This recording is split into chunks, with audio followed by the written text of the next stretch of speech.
یہ تمام غم جو ہمارے دلوں میں آتے رہتے ہیں ہماری ہستی موہوم کے گرد غبار کے سبب سے ہیں۔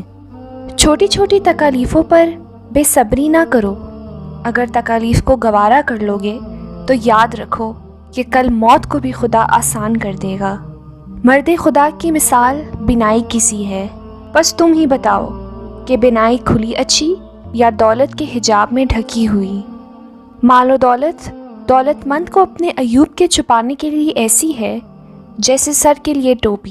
جو شخص ٹوپی سے پردے کا کام لے وہ گنجا ہوتا ہے۔ میوہ جب پک جاتا ہے تو شاخ کو چھوڑ دیتا ہے، بالکل اسی طرح جب انسان بڑھاپے میں پہنچ جاتا ہے تو لازم ہے کہ دنیا کی دل بستگی چھوڑ دے۔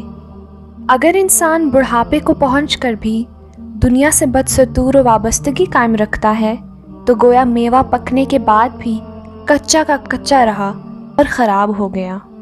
عورت کے پاس ایک ہتھیار ایسا ہے جس سے پتھر دل مرد بھی پگھل جاتا ہے، یہ ہتھیار اس کے آنسو ہیں۔ عورت جب رو دیتی ہے تو سنگ دل مرد بھی اس میں گرفتار ہو کر رہ جاتا ہے۔ اولیاء کی نرم و سخت باتوں سے پہلو تہی نہ کرو، کیونکہ اولیاء تمہارے دین کی پشت پناہ ہیں۔